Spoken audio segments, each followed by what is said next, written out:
9 નવેમ્બરથી સરકાર ટેકાના ભાવે પાકની ખરીદી કરશે। મગફળી સહિતના ખેડૂતો માટે રાહતના સમાચાર। અંતે સરકારે ટેકાના ભાવે મગફળી ખરીદવાની નવી તારીખ જાહેર કરી છે। કમોસમી વરસાદની અણધારી આફતના લીધે રાજ્યના અનેક ખેડૂતોના ઊભા પાકને નુકસાન થયું, જેથી ટેકાના ભાવે મગફળી ખરીદી શરૂ થઈ ન હતી। હવે રાજ્યના ખેડૂતોએ પકવેલ મગફળી, સોયાબીન, મગ અને અડદની ટેકાના ભાવે ખરીદી કરાશે। આ ખરીદી 9મી નવેમ્બરથી શરૂ કરવામાં આવશે।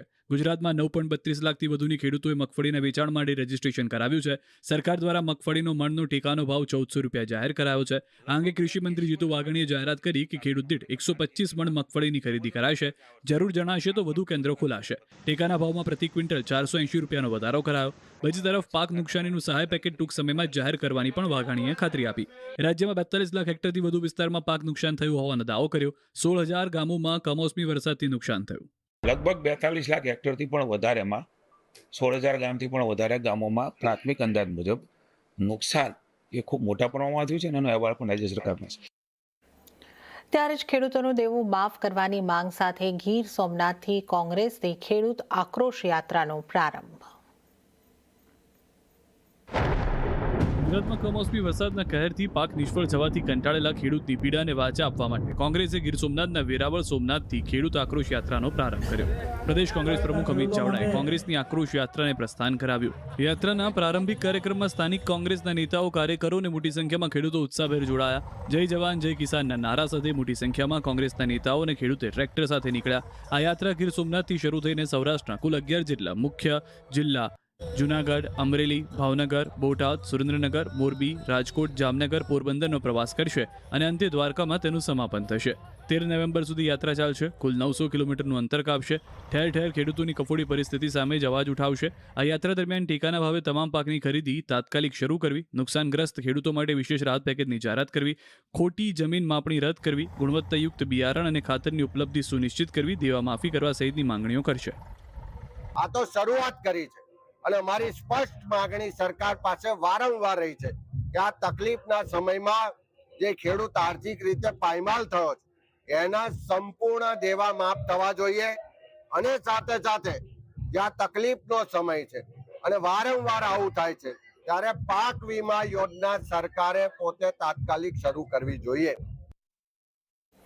ત્યારે જ કમોસમી વરસાદને કારણે જીરાનું વાવેતર આ વર્ષે મોડું અને ઓછું થવાની અસર ઊંઝા માર્કેટ યાર્ડ પર જીરાના ભાવ પર જોવા મળી રહી છે।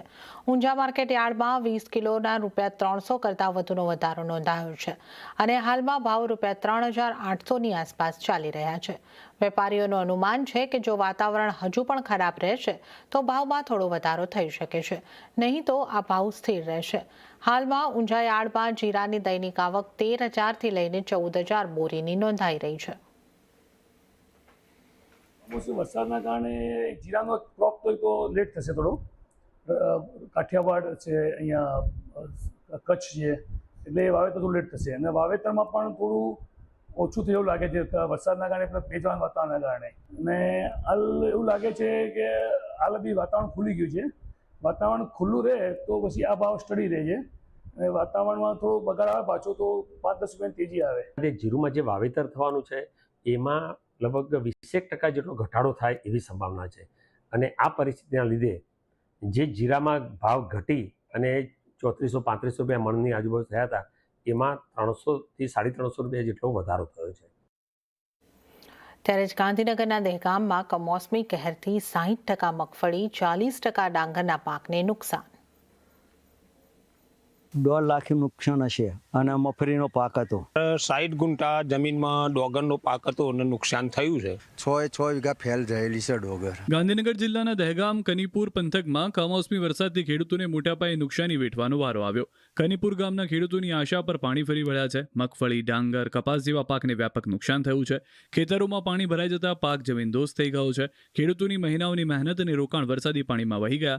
કનીપુર અને આસપાસના વિસ્તારોમાં અંદાજિત 60% મગફળી અને 40% ડાંગરનો પાક સંપૂર્ણપણે અસરગ્રસ્ત થયો।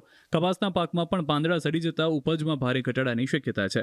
ખેડૂતોને મગફળીના પાકમાં લાખો રૂપિયાનું નુકસાન થયું છે। કોઈ ખેડૂતે ઉધાર રૂપિયા લઈ તો કોઈ ખેડૂતે બેંકમાંથી વ્યાજ પર લોન લઈ વાવેતર કર્યું।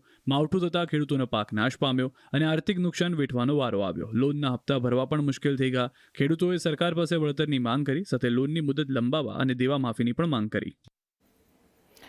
તો રાજકોટના જૂના માર્કેટિંગ યાર્ડમાં ડુંગળીના ભાવ પાણીની બોટલ કરતાં પણ નીચા પહોંચ્યા છે. 2 થી 5 રૂપિયા પ્રતિ કિલોના દરે ડુંગળી વેચાતી હોવાને કારણે ખેડૂતોમાં નિરાશા ફેલાઈ છે. સૌરાષ્ટ્રમાં આ વર્ષે મોટા પ્રમાણમાં ડુંગળીનું વાવેતર થતાં આવક વધી છે, પરંતુ ખેડૂતોને ઉત્પાદન ખર્ચ કરતાં પણ ઓછો ભાવ મળી રહ્યો છે.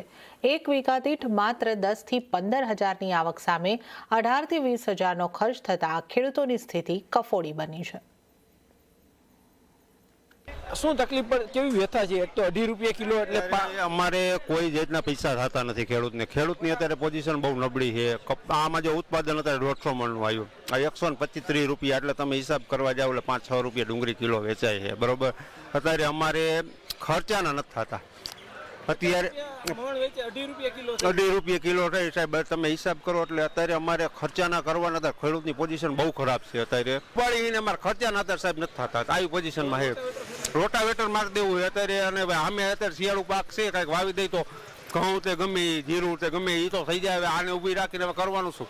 100 રૂપિયા આવ્યા આજ મણના, 70 રૂપિયા પીસીના બીટવાના લઈએ, 20 રૂપિયા ભાડું, 13 રૂપિયા આના પીસીના થાય.